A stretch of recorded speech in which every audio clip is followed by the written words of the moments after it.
So today we are going to talk about how to get started with your home bench test practice. And there's a lot to talk about here. Home bench test practice, like you first have to start by setting up your home lab, right? Like you have to have things at home so you can practice. And then there's a whole other topic of how to actually get started with your practice. And the second part, either one, I could honestly talk to you about that, like one thing for an hour. But today I'm going to try to somehow split it and give you some of both so that you can just like get started, because right now is the time. Okay, so we're going to talk about equipment first, like what you must have to start working from home. And then we're going to talk about like, okay, now I got that stuff, like, but there are tons of teeth, tons of different preps. There are crowns, there are cavities. Crowns have different types. Cavities have MOs, DOs, MODs, class 1 extensions. And then there's inlays, onlays, 3/4 crowns, 7/8 crowns. Like, do I need to work on that? Then some schools do restorations, and restorations, you know, there's amalgam, there are composites, then there's like anterior composites, and you know, there are like bridge preparations, and then there are also temporary crowns and temporary bridges. Like, it's like, oh my God, like so much stuff. Oh, and endo-access opening. And then there's wax ups, and you know, like each school is very, very, very different. So when you just think and be like, okay, let's get started with bench test practice, it's just like, what do I even do? Because I don't know where I'm going. I don't know what I'm going to be asked at all. And I totally hear you and feel you. The answer is not to wait till you get called, though. So we'll talk about that in a moment. But let's first talk about what you need. And we're really focusing on like setting up a home lab. And this is what I want you to do, even if you have, let's say, access to a dental office where you can practice, unless like you have 24/7 access to the dental office. Some people do. Some people do. I've seen it before where they get into a really, really trusting, good relationship with the dentist that they work for or they observe. You know, they've had a lengthy relationship, and so the dentist does entrust them with a set of keys.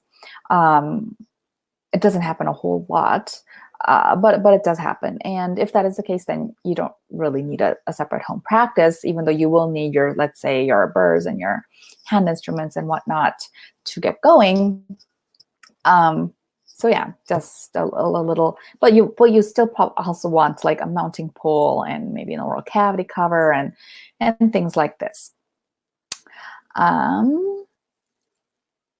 It is loading. Okay, so to practice at home, what do you need? Because it is a lot of stuff, and it really is.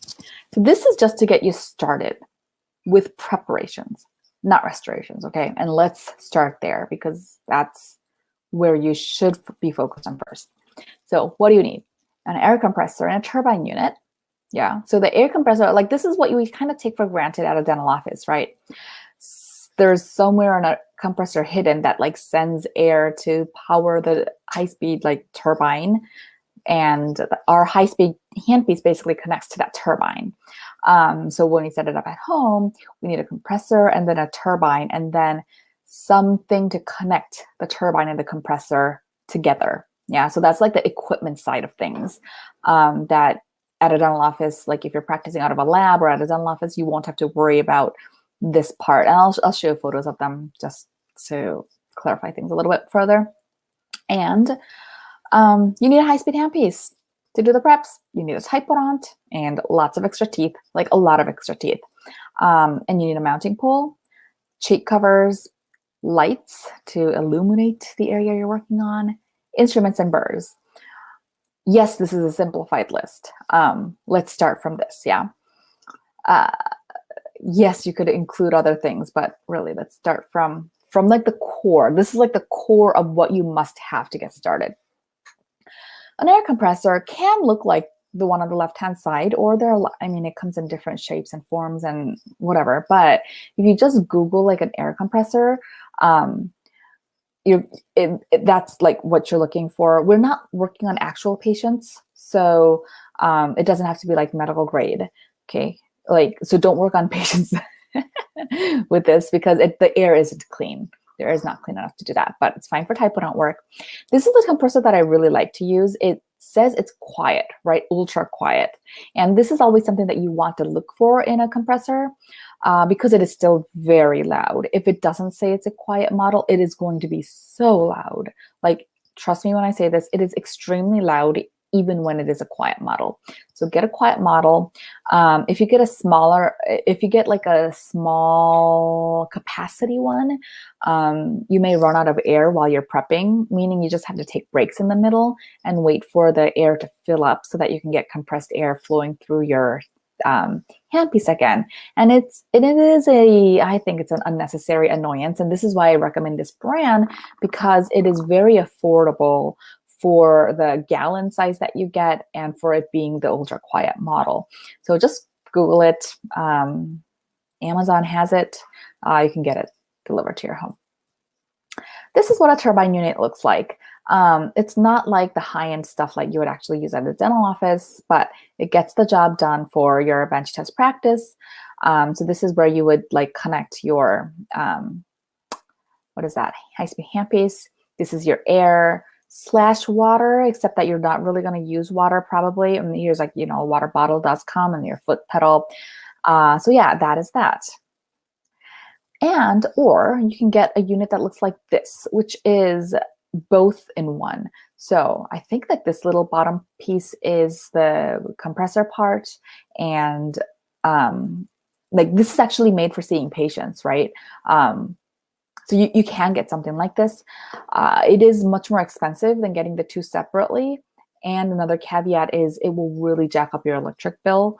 But if this works better for you, then go for it. It is more convenient because you just need to buy this one thing, plug it in, and you're good to go, instead of buying those two things separately, then having to connect those two and working, and then like starting to work. And in terms of the connection piece, there are a couple of things that you're just going to need to pick up from like a Home Depot to connect them. If you need help with that, you can just shoot us an email and we have an article about how to do it, and we'll be more than happy to send it to you. I don't have it here right now, but they're just like, you just need to know the exact names of like the pieces you need. And they're like little itty bitty things just so that you can connect those two parts together, and then you're good to go. It's really not that big of a deal. Most people do it that way. And yeah, so that's that. And I will later like put in my email address in the chat box so that you have it, so that like if you need that, how to connect it, if you need help in how to connect it, you can send us an email about like, oh, like, hey, can you send me the article that outlines how to connect it? And we will be happy to do so. Handpiece. Obviously we need this, and the price range is all over the board, from like really, really cheap ones coming from like $10 to like $1,000 plus easily, right? And honestly, for this purpose, just get the cheap stuff. It's fine. However, get lots of the cheap stuff, like several of them. And the reason I say this is because they often do break. Sometimes you'll get lucky and like it will last you a while, but I mean, like the cheap stuff is so much cheaper that it's just, for me, it's hard to justify. Just like get like a 5-pack of the cheap handpieces and you're good to go. Now, they are knockoffs, right? So it will have like a good brand name on it, and it will even say that it is made in Japan or made in Germany, and it will have the brand name on it, and it will be a fake one. So just keep that in mind. And yeah, so just keep that in mind. And I have seen instances where, let's say, like local brokers have sold our clients a handpiece for like $150, and the client bought that because they thought they were getting something a little bit more decent than a $10 one, and it really wasn't. It was just a markup for the guy. So, like if you have somebody that you really, really trust, then do that. Then you can go for it. But if not, then you can just get the cheap stuff. Or This is also a great option. A handpiece repair. So you'll find like refurbished handpieces on eBay, or if you like call handpiece repair places, they will have broken handpieces that you can, like, they have refurbished, that you can purchase, and that is also a fantastic option. It will be pricier, but the handpiece will run better and it will last you a long time, and it usually comes with some kind of warranty, right? So that is something you have to figure out locally. I mean, or if you Google it, you can find it more, like, not internationally, but like domestically as well. But just make sure that it comes with some kind of warranty, and you're also good to go. Another just thing to talk about is with this, there are 2-hole models and 4-hole models. Please get the 4-hole model. Don't get the 2-hole model. Don't think that you're going to get the 2-hole model and then get the 2-hole to 4-hole connector and use a 4-hole handpiece on it or something like that. Please don't do that. Also, handpiece, please use a 4-hole handpiece. Do not use a 2-hole handpiece.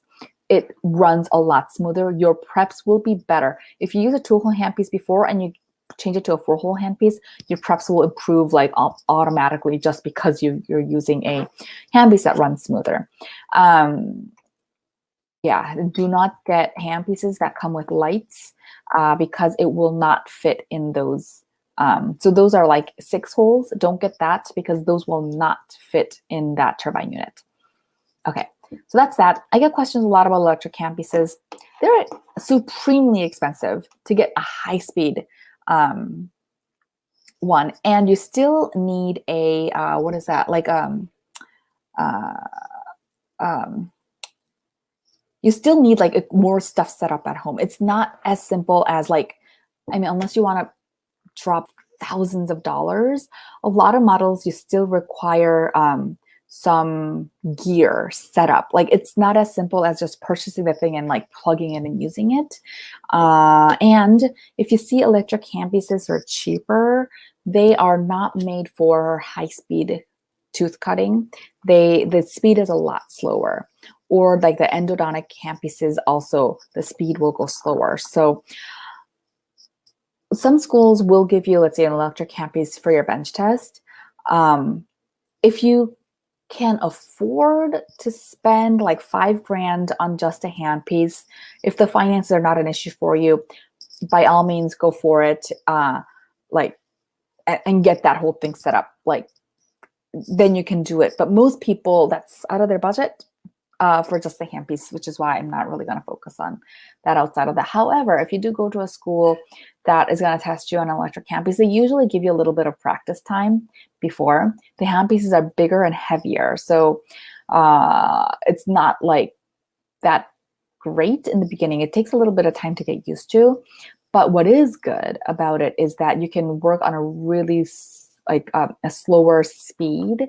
And unlike air-driven handpieces, like air-driven handpieces, if you're not pressing down on the foot pedal hard enough, it just kind of stops. That doesn't happen with electric handpieces because they're geared.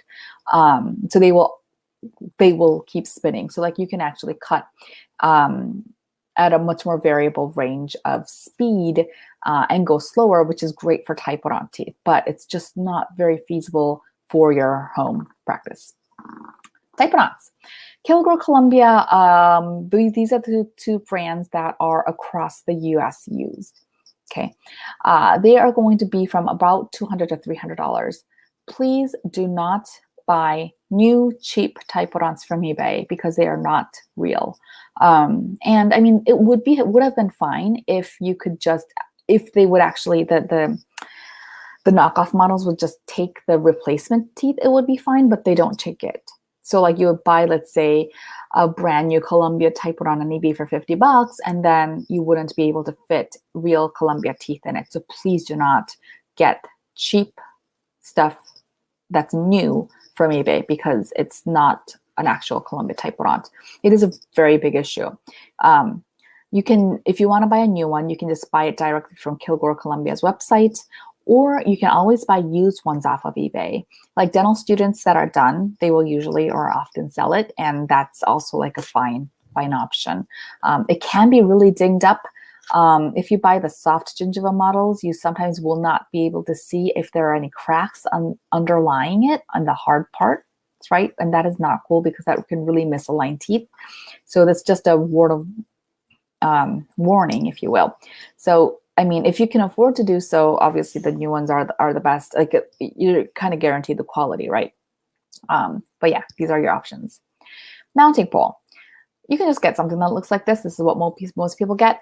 50 to 60 bucks, eBay. Just remember, don't mount it on tabletop. It is not low enough. You want to mount it on table legs. So like square legs so that you can bring the positioning from up to down. The tabletop is too high. You cannot get a good patient positioning out of it. Oral cavity cover. Get it from Kilgore. It's about 50 bucks. Whether you're using Kilgore, Columbia, Typodonts, get this one. It works really, really well. This is not a mandatory thing, but I do recommend you get it because, you know, it's very like not having one and practicing like this versus having cheeks next to it and having to use a mirror to retract the cheeks makes a huge difference in the work you're going to produce. And it's just not a very good idea to do that for the first time during your test. It's a head. Most people don't use it. I don't think you need it, but it is an option if you just, you know, really want to go all in. It is an option. However, if you do that, I would not get this mounting pole because it is too heavy for it to handle. So you're just going to need to get the whole thing that they have on Kilgore, Columbia's websites. That's what I would do. But yeah, but usually you're tested with something like this. Lighting. Because you're not working from an actual dental office, right? Like the dental lights have a bunch of reflectors inside it so that you're much less likely to create shadows. At home, you don't have that luxury. You can just get 2 or 3 of these cheap lights. They are LED lights. They're going to more like spotlights. So one will not work. You need a few to give you light from different directions. Therefore, if you're covering one with your hand or your head, you'll still have light from another. But these work great. They're really, really bright. And because they're spotlights, they're like, you can like shine them towards the tooth you're working on and you'll have plenty of light, which is great. Instruments. Mirror, Explorer, hand cutting instruments. These are like your 3 things that you need, right? Hand cutting instruments, you can just start with Hatchet 8 and 9, Measle, and distal margin trimmer. Get both. And I really like this company, MyDentalUSA.com, because they are very high quality and half the price of much more expensive brands. And like, I'm not saying they're good enough. Like, they're like, the quality is up there. Okay. Like, it's totally fine. It's great. They work very, very well. They're very sharp. I love it. So this is what I would just suggest that you do. I would caution you against getting hand cutting instruments that are brandless. They are not sharp or they dull out very, very fast. Because, you know, like you can find them off of, let's say, eBay and stuff, and they will be like, they will not have a brand name attached to it. And I'd be wary of that. Burrs. This is like your starter kit, okay? For cavity preps, you need these 3. Or honestly, you can do a good cavity prep even if you just had 1 330. This is what you need. For crown preps, this is what you need. And you don't have to take notes. I'm sorry, I should have said this in the beginning. You do not have to take notes on this because if you just email us, I can send you a list, basically a link to where you can find all of this on our site. So don't worry about like jotting down the burr names. You don't have to. I'll give you our email address, or I'll give you our email address very soon. I'll be happy to send you the links. And for that, this is that. Now let's talk about the actual like getting started with the practice, like the technicalities of it. I know like this can feel so overwhelming because it's like, okay, there are cavities, there are MOs, there are DOs, there's like lower molars and their upper molars, and first molar has 5 cusps and second molar has 4 cusps, and then upper molars, and then there are premolars. Lower first and lower second premolars have different anatomies, and there are sometimes that lower second molar will have a distal groove and sometimes it won't, and then there are upper premolars, and and then there's like anterior teeth like class 4 and all this stuff. And that's just cavities. And then there are crowns where there are full golds and PFNs and all ceramics and all these different teeth. And it can feel very, very overwhelming. So let's start from the simplest thing. And I'm talking assuming that you don't have a bench test coming up right now. Or if you do have a bench test coming up, that it is from a school where you don't really know what you're going to be asked yet. Okay. So what do we do to start? Most schools will ask you to perform a cavity and a crown. They may have other things, but they will still ask you for a cavity and a crown, like on top of that, right? Like even if they ask for a restoration, they don't just say do a restoration. They'll be like, okay, a cavity, a crown, and a restoration. Cavity, a crown, a restoration, and a wax, or a cavity, crown, and an endoaxis opening. It's just like, it starts with cavity and crowns. These are the two things that you can be pretty sure you're going to be asked, and this is where I want you to start. These are the two things that take a long time to do really well. It does take time to improve to the level that you will be satisfied in. Anyway, we'll talk a little bit more about that mindset kind of stuff and why that really is in a moment. But yeah, so start from there, a cavity and a crown. And then it's like, okay, which cavities and which crowns and like which designs? Like, okay, let's make it simple. For cavities, start with a lower first molar MO, okay? And for crowns, start with a full gold crown on a molar. I don't really care if it's upper or lower molar. Just pick one and do that. And then start with bench top practice. Don't go mounted yet. And I'll go into all of these in more detail. Okay, let's start from lower molar related things. I'm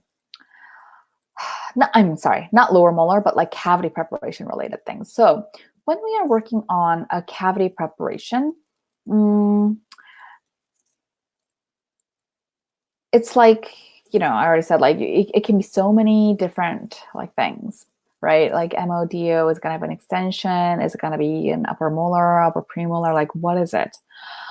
Instead of like getting caught up in all these different technical details, I want you to first focus on getting really good at the principles of the preparation.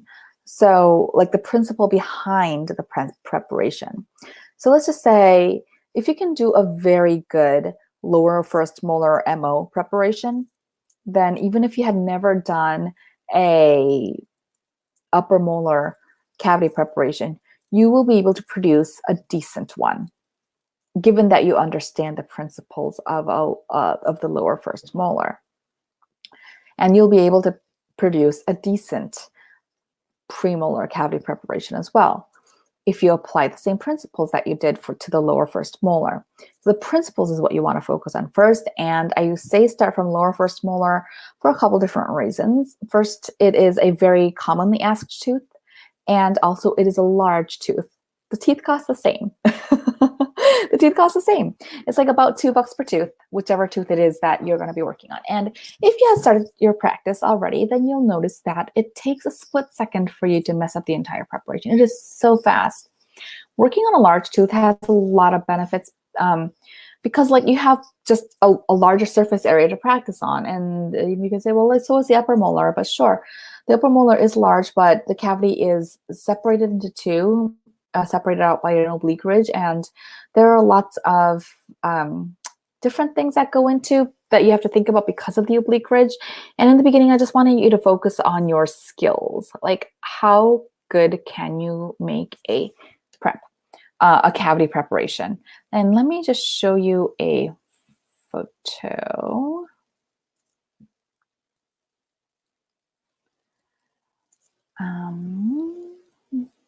Let me share my screen.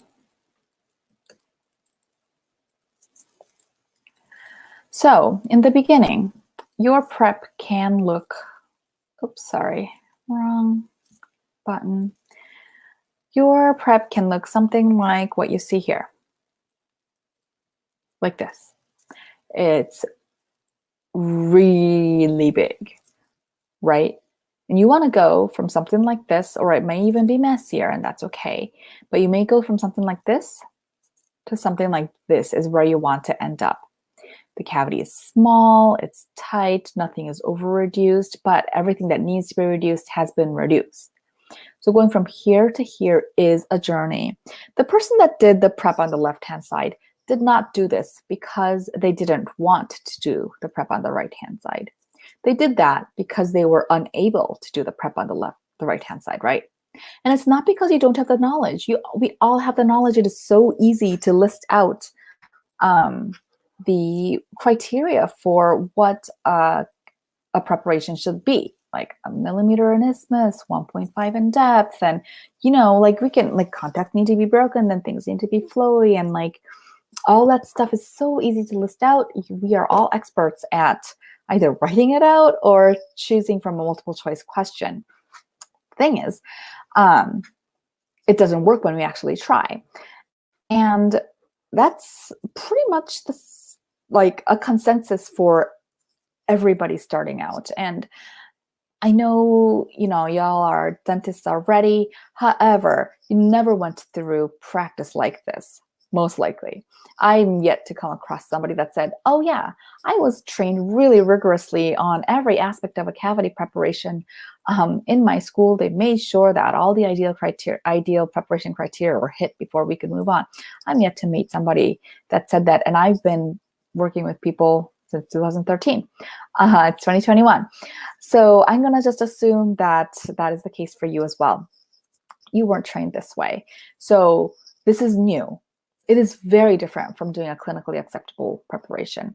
You do have to still focus on the clinical acceptability of your preparation, because if you make a clinically relevant mistake, meaning like if there is a mistake in your preparation that renders this preparation clinically unacceptable, whether it's a cavity or a crown, that is not okay, right? Like, however, we want to go beyond that. We want to be clinically acceptable, and then we want to also be ideal. But that going from clinically acceptable to ideal is quite a journey, and it requires a lot of working on your basic foundational hand skills. So, like, nobody nicks the cusp because they want to. Nobody makes a nick on the cable surface margin because they want to. Nobody widens the isthmus more than a millimeter because they want to. It is because it just kind of happens, right? And that is what I'm talking about, in that you need to be able to control your handpiece really well with your hands, so that when you want to make that 1 millimeter isthmus, you can. And that's the practice that I'm talking about. If you can do it on a lower molar, you can do it on an upper molar, and you can do it on upper premolar, and you can do it on a lower premolar.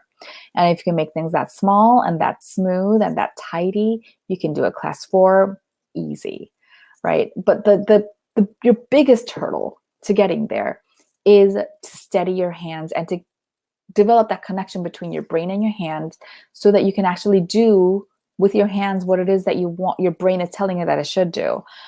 We all know the theory of it. It's just the reproduction of it with our hands. That's the hard part. So that out of the way, you need foundational hand skills practice, which is why I say, like, do the lower molar, because it gives you the biggest surface area to practice on. And when you're beginning with your practice, I want you to just use a 330 burr and practice tabletop. Do not pick up 56. You can use 245, but don't pick up 56, because the shape of the burr is different and it can really mess up. It will do more damage than good in the early parts of your practice.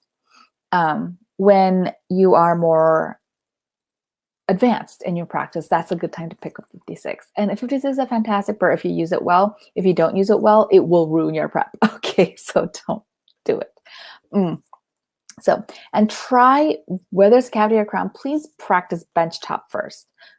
Like, and by bench top, I mean, like your upper and lower jaws are mounted together. Undo the coils in the back and separate it out, and just hold the lower jaw in your hand.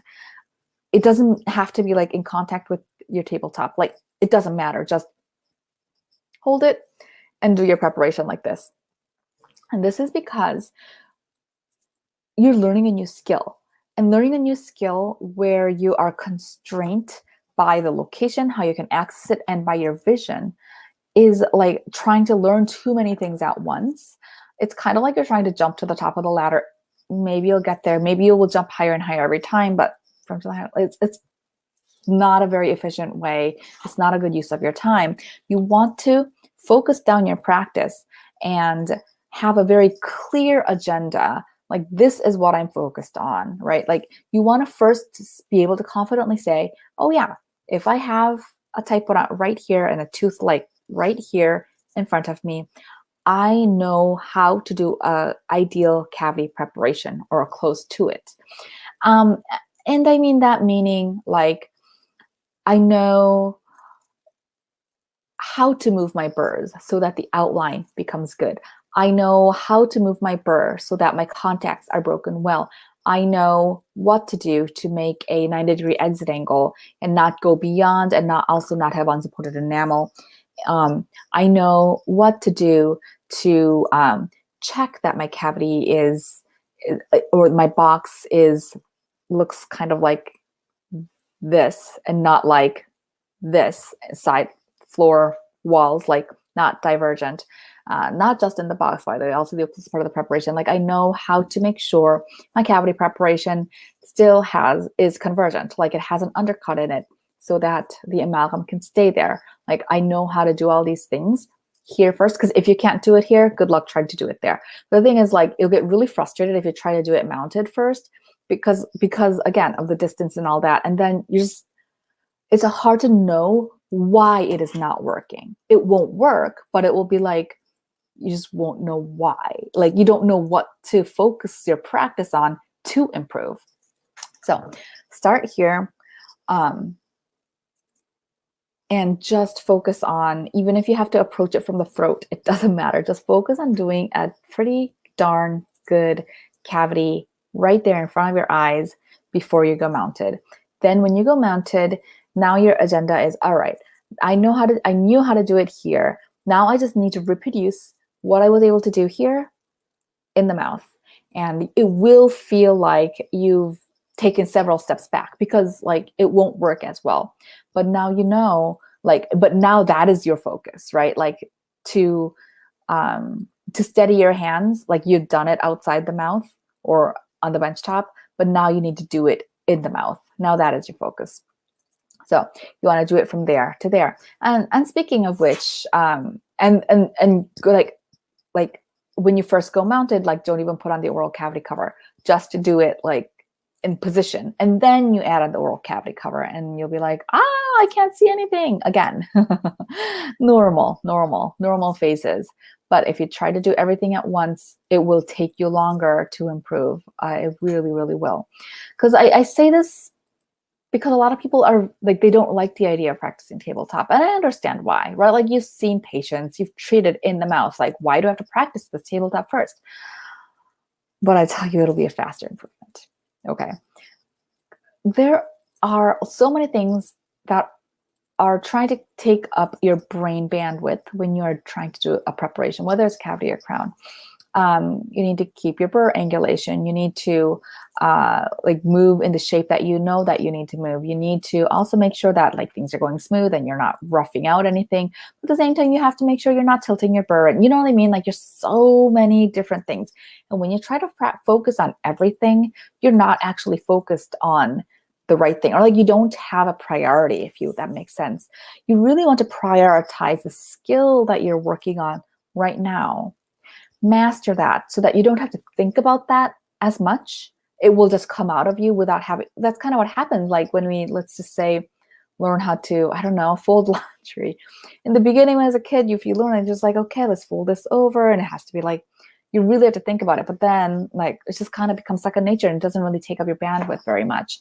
And you need to do that, but for one skill at a time. If you try to like do that for all these different things, it just won't work. Or it may. It'll take up a lot more frustration, a lot more time from your end. Anyway, so that's cavity preparation. Start with lower molars, start tabletop, all that kind of stuff. You want to make sure you are making a small, tight, small cavity. You want to get to the point where you'd be like, my isthmus is too narrow. Let me go back and widen it. Then you know your hands are really tight. And you'll also notice that you notice a lot more mistakes as you improve. And that's just to be expected, right? Like as you gain mastery in any skills, you'll see more minute details to improve on. So that's why ideal preps isn't something that you'll be like, I'm done. My preps are ideal. No worries. Like I'll do it. Like, no, I still critique my work. Okay. And yeah, if you think your work is like perfectly ideal every single time, then you don't know how to critique your work.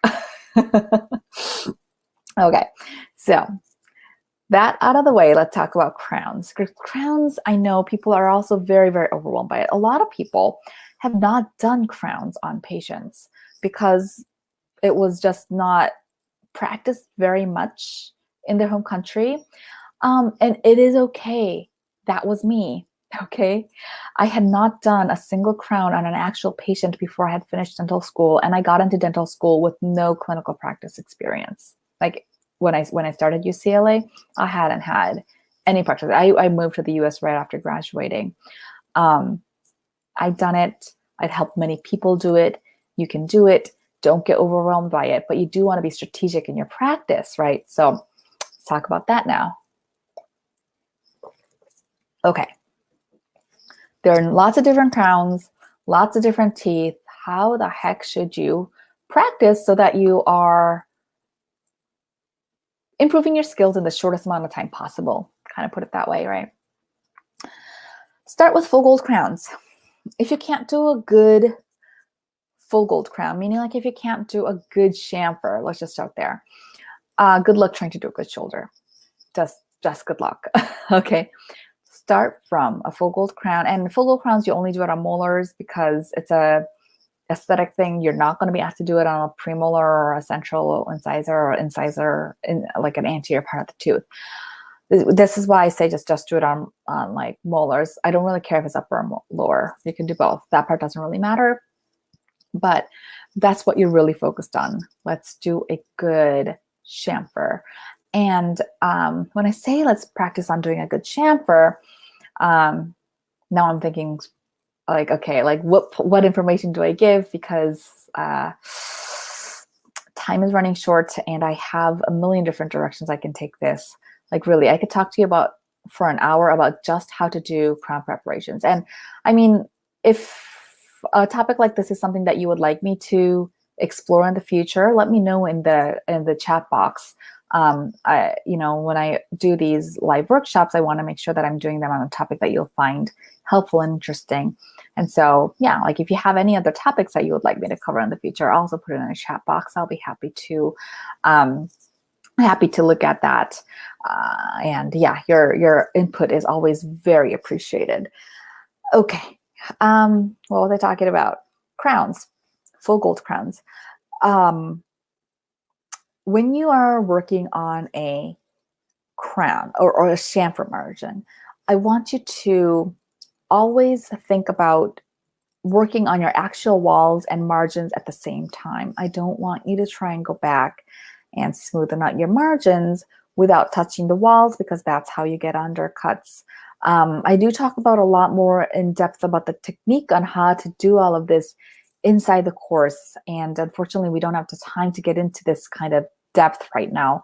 But if you think about, that burr list, there is a reason that there are very specific burrs recommended. There's a reason that we have those kind of burrs recommended. Like there's like a clear list of like, okay, these are the classic burrs that you should be using to do this. And the reason for that is because we are, in the most parts, we are utilizing the shape of the burr to do the work for us, right? Like when we look at a chamfer burr, which is 856016, like the most classically used chamfer burr for doing a crown axial preparation. When we look at that burr, let's just say the burr looks like this, right? Like this when you practice. Half of the shape of that burr, like this part, half of it is what we want to make our wall and our margin. We don't want to sink in more than half of the depth of that burr into the tooth, but we want our chamfer to look exactly like this. So how do we do that? we keep contact, complete contact with our burr to the tooth at all times.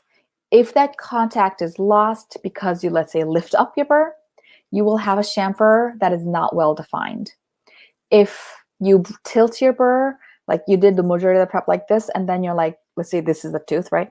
The majority of the prep like this, and you're like, oh, this part of the chamfer I need to touch up, but I don't want to touch the wall, so let me tilt your burr. You're going to make an undercut right here.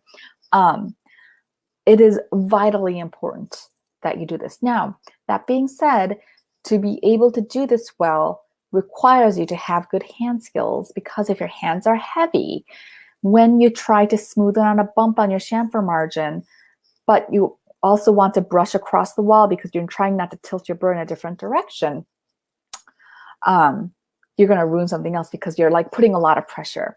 So wherever there's pressure, it will cut, right? Wherever there's pressure, it will cut for you. Where there's more pressure, it'll cut more. Where there's less pressure, it'll cut less. So this controlling of the pressure is what you need to master to lighten up your hand, the pressure between the burr and the tooth. Like when you're cutting, let's say through a fresh tooth to make your actual walls, or through a cavity preparation in the beginning when there's like nothing done, there's going to be more pressure because you're trying to cut more. But when you're trying to smoothen something out, you need to lighten up that pressure. You need to put a stronger finger rest so that your hands can become lighter. And if this is not making sense, please let me know. I am trying to like deliver a lot in a short amount of time right now. We go into a lot more depth than all of this in our course, but like I don't have 5 hours with you. Like to really talk about all of what's entailed in the hands and stuff, I really, really need a lot of time. So, but this is like the most important thing to focus on is your strong finger rest, your light pressure. And when I say finger rest, by the way, I'm not just talking about your fourth finger hanging out there. It needs to be an actively engaged finger rest. Otherwise, it's just there to show. Meaning you need to be pressing down with this fourth finger actively when you're doing your preparation. If you are practicing and I can like flick your fourth finger away and it's like or press it and it just like dislocates, this finger rest is not engaged. Okay. This takes practice. This will improve all aspects of your preparation. For every preparation, it will improve everything, even for like endo-access opening, for polishing temporary crowns, like for everything. It will improve everything. You have to lighten up your hands, have a solid finger rest, and know how to really control pressure in all directions. Okay, so how did I get here? So yeah, that's how you're gonna focus on maintaining the angle and the height and working on your axial wall and the chamfer margin at the same time. Don't separate these two out. If you separate those two out, you're asking for trouble. Like really, you're asking for trouble. Okay, that, and then what else? Yeah, that's the biggest piece of advice I have for you for axial reduction.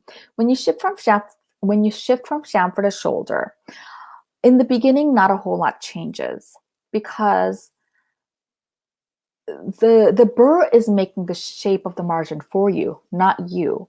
You are only controlling the distance at which you move in, meaning the chamfer is going to be approximately 0.5 millimeter wide. So you're only going to go 0.5 millimeter or so deep.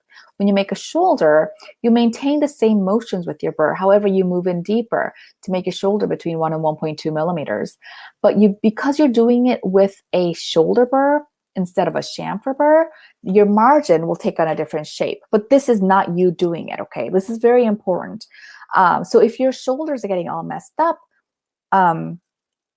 it is like, it's not necessarily that you need to work on your shoulder more. Like you might as well just like work on your chamfer a little bit more, because again, like if you can't make a 0.5 millimeter wide margin steady with a straight wall and like that, well, good luck trying to reduce 1 millimeter without tilting your burr in. It's a very common mistake. Like as you're reducing the actual wall in to the reduction, somehow people tilt your burr in. Then like your taper becomes wacko because you're going from this to this as you're going in, right?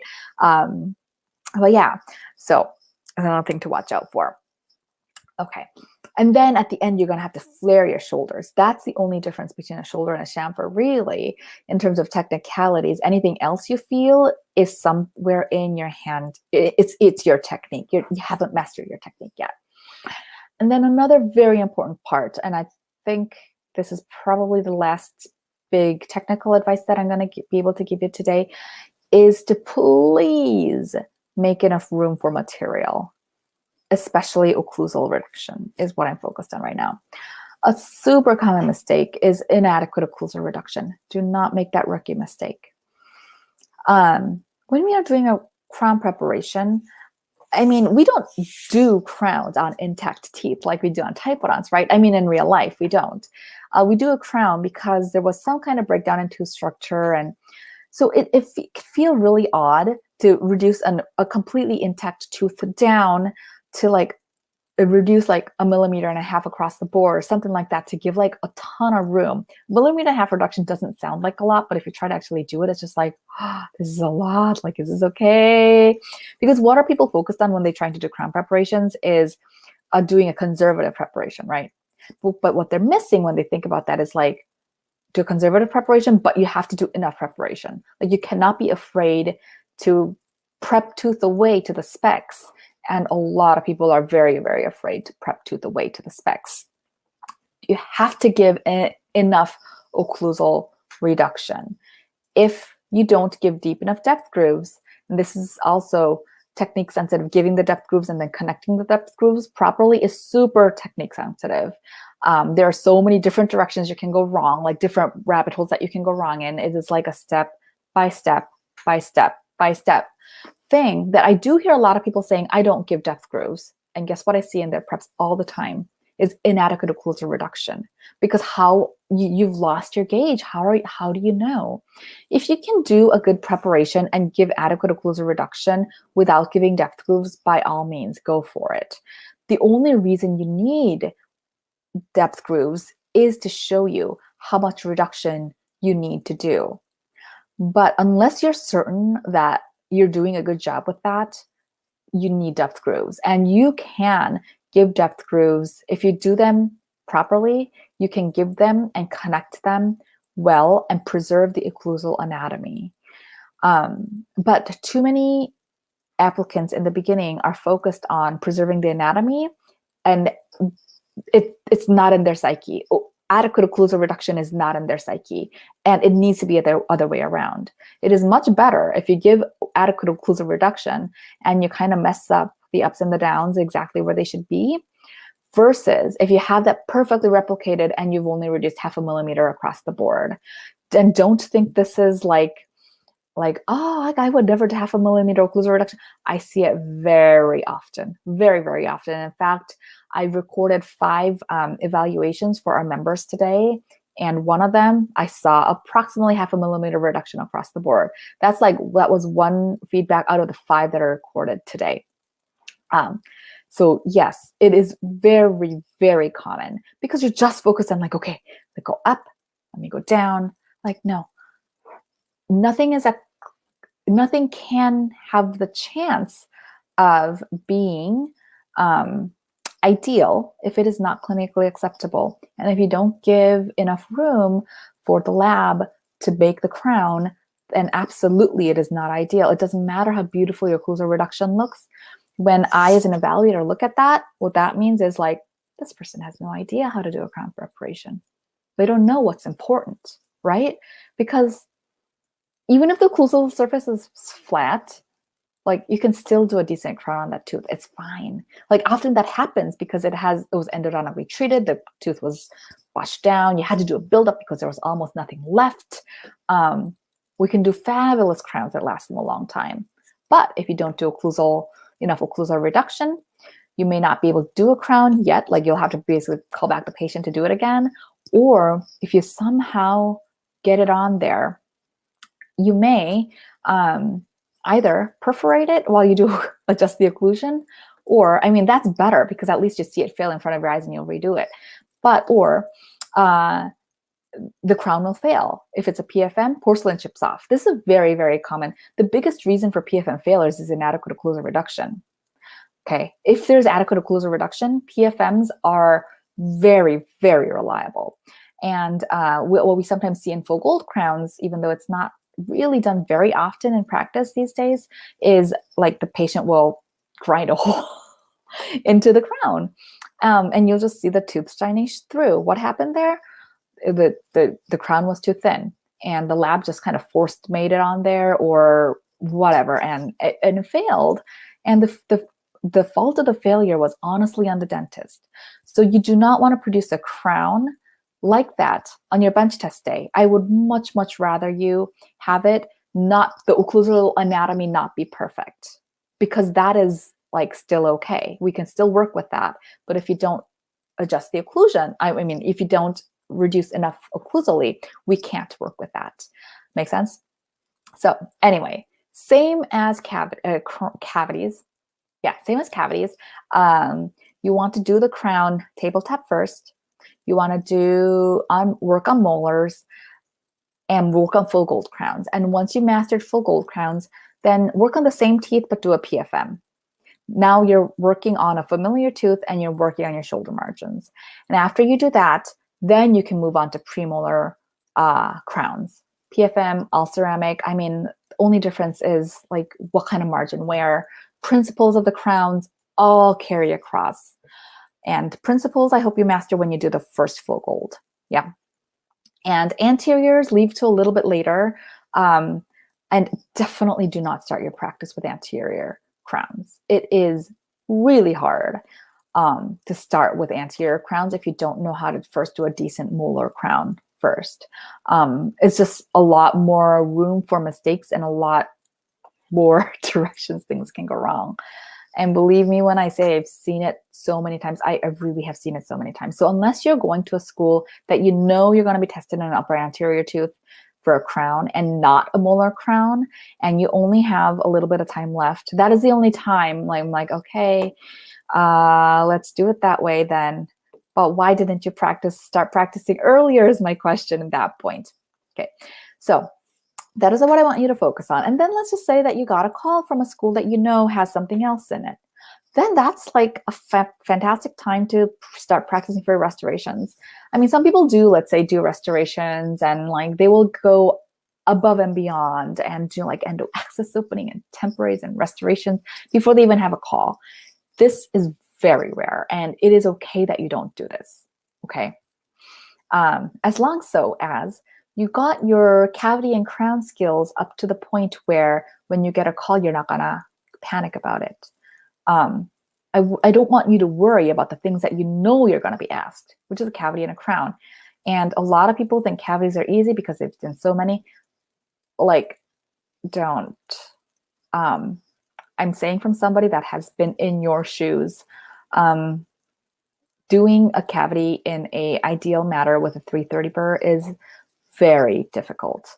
In a way, it is what gets more critique for longer than a crown. A crown, once people get it, it's a little bit, I think, easier. It just takes more to get the flywheel rolling because a lot of people don't have much experience in doing crowns in their home country. But the cavity takes a lot of like, it's just so easy to make mistakes. And yeah, it just takes a lot more to get closer to ideal. So don't look down at cavities and be like, oh, crown preps. Once you really understand what gets into it and really start practicing, what you will likely be doing more of is actually cavities. Okay. All right. So hopefully that helps a little bit with your practice. And it is time to do practice. If you've finished, if you have finished sending in your applications, that is. Applications come first. Like, unless your applications are good, you're not going to get a call anyway. So do a good job with the applications, but get that in ASAP. It's May. But after that, just please just don't take more than like a few days off and get started with your preparations. I never, ever, ever hear anybody said, hey, Alyssa, I think I've spent too much time practicing and I wish I had just taken it easier. I just feel like I've wasted time. Like, it doesn't happen. I always hear the opposite. Don't wait until you get the call. Now is time to start practicing. Just gathering the material you need is going to take a while.